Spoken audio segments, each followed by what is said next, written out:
Being a Python developer is cool, but what is even better is being paid to be a Python developer. That is why in this video, I'm going to show you how you can learn Python development to actually get you a job. If you're new to the channel, I'm Eric Roby, a software engineer with over a decade of experience and author of several coding courses that has more than 100,000 active students worldwide. Now, the very first thing you need to do to be able to get a job as a Python developer and be able to start your career as a software engineer is being able to identify what you want to do with Python. Now, there's not just like a generic or a generalist software engineer that gets hired at every company no matter what they're trying to do. You need to start with your niche, and that can be web application development, which is mostly where I and my channel fall into. Python can also go into machine learning, data science, and data engineering. Those are like the four main areas that Python development is really popular. So if you want to get into like AI and machine learning and kind of like ChatGPT, that would be more of like the machine learning. Data engineering is about getting all this different pieces of data and massaging it into some kind of format that people can understand. Data science is more like understanding data as a whole and making better predictions based on the data. And then there's web application development, which is building web applications. And the Python part of it is usually called API endpoints. And that's like handling all the business logic and being able to calculate and create real applications for people to use. Now, I'm going to be following the direction of the web application and using Python as like the business logic and understanding. And in this video, I'm going to be kind of following the web application section of Python. So how do you learn Python? To learn Python, you can really break it into two different areas, and it really depends on what suits you best. You can either A, read books, or B, watch video tutorials. Now, if you're here on YouTube, that means you're probably a video tutorial person, just like I was. I started off this whole journey following video tutorials, and that's what created the interest for me to then go ahead and create video tutorials, doing the exact same thing that taught me. So I started learning what works best, and then I started creating content on that. So hopefully that helps you here. Now, when it comes to learning general Python, like the fundamentals, when we're talking about variables and methods and how we can just create a simple Python application, a lot of that you can find here on YouTube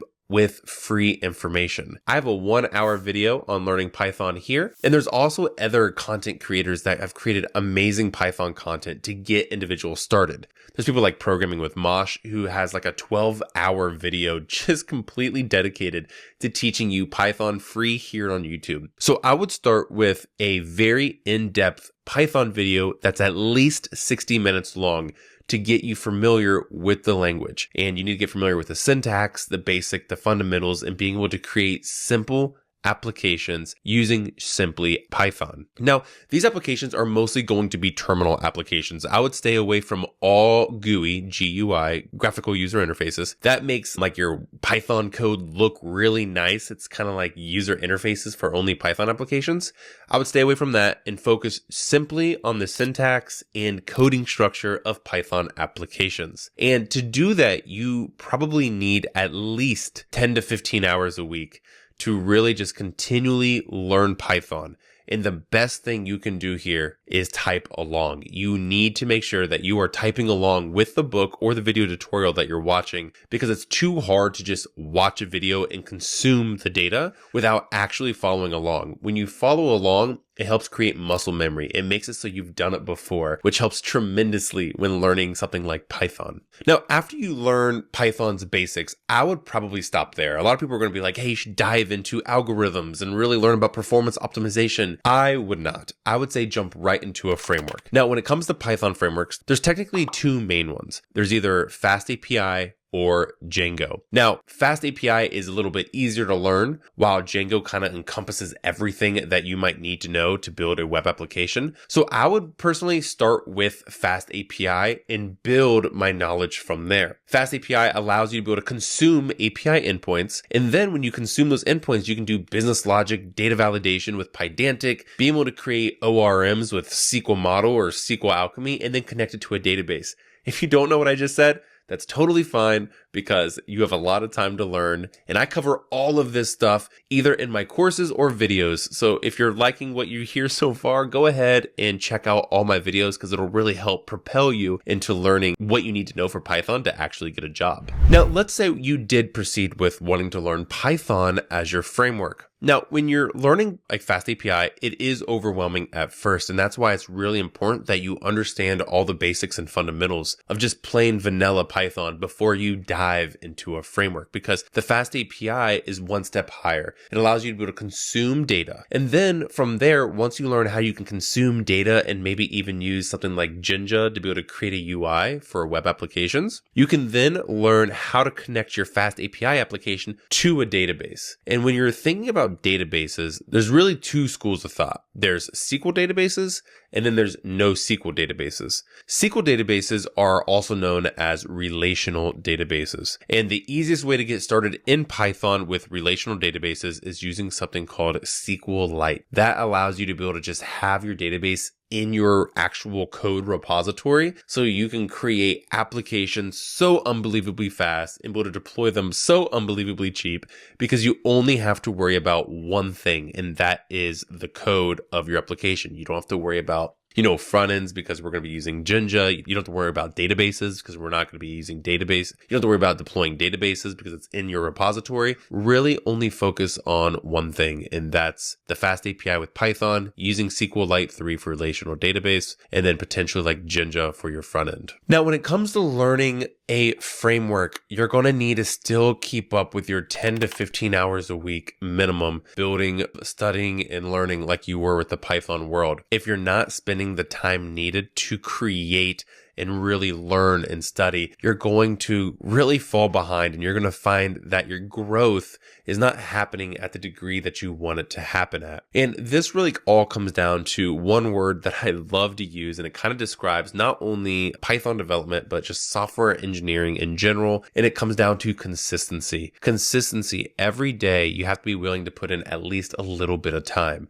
Like I said, it's 10 to 15 hours a week, but you can spread that how you'd like. But at least at a minimum per day, you want to start with at least an hour. And Bill Gates has a great quote on that about how to read books. It's not necessarily about how to read books, but it helps with the understanding that you need to at least have a dedicated hour to really be able to give yourself to some type of information and open up your mind to be able to absorb that information that you're trying to learn about. So you have to give yourself at least 1 hour to learn FastAPI, databases, and Python, because that's when the whole application architecture really starts to come together, is those three areas. Now, the next thing you need to do is be able to deploy it live for the world to see. And that can be more difficult, but it can also be extremely easy. And it really depends on what direction you want to go with it. There are public clouds. So everyone's heard of like AWS, GCP, and Azure. That is Microsoft, Google, and Amazon. Those three cloud providers they're huge. They are the go-to providers if you want to use cloud development. However, they take a lot of work up front to be able to use. They take knowledge that you have to learn.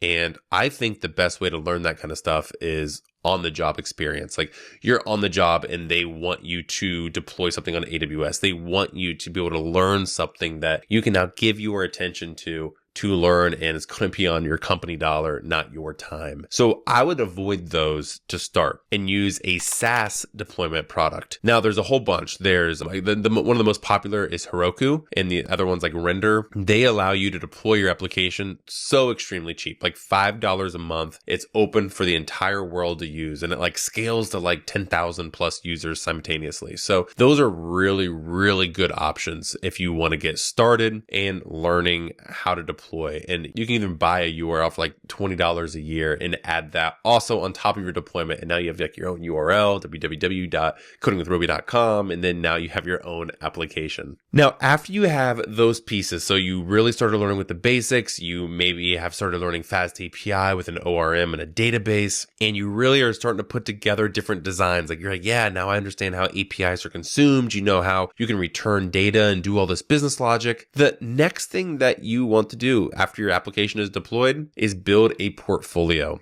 Now, building a portfolio, there's a whole bunch of different types of ways to build portfolios. It can just be like an online presence that you have saying you have done this, or it can be like just a GitHub full of different repositories that you can send over to a recruiter. I think the best way to do this is build a portfolio, and then inside your portfolio, show all the projects that you have built and deploy each one of them. So if you're just like, hey, Eric, I know you're a senior engineer. I don't know if you're hiring, but here's my resume. Go to this website. And I go to the website and you have like 10 different Python applications all working, deployed. I mean, that's going to be like really, really big stuff. Like that's going to be awesome for you and for anybody that you show. I mean, if you have a working portfolio of everything that you've done, it kind of not only shows your whole story, but it also shows everything that you're capable of doing. And who knows, that could just by itself remove, coding interviews or something like that. Maybe instead of just making you do like a leak code problem, they ask you to walk through your projects or make enhancements to your projects with pair programming. And it becomes such an easier way of displaying yourself and networking yourself if you have a portfolio. So once you have a portfolio, after that, it would just be network. Apply to as many jobs as you possibly can. Network with as many people as you can. I think personally, the best place to do this is on LinkedIn. I think it's the most professional social media if you're trying to communicate with people that might be hiring, if you're trying to get noticed by people that are hiring. I have just started kind of posting on LinkedIn more often, so feel free to, follow me for any software advice. But I would say network, and apply to every job that you possibly can. If you have these basics, if you know the frameworks and the databases, if you have your applications deployed and you are networking and applying like crazy, you will get a job this year. If you're not 100% sure where to start with like Fast API or Python, check out the descriptions below or watch this next video. It'll help you on your path and get you started in the right direction. Until next time.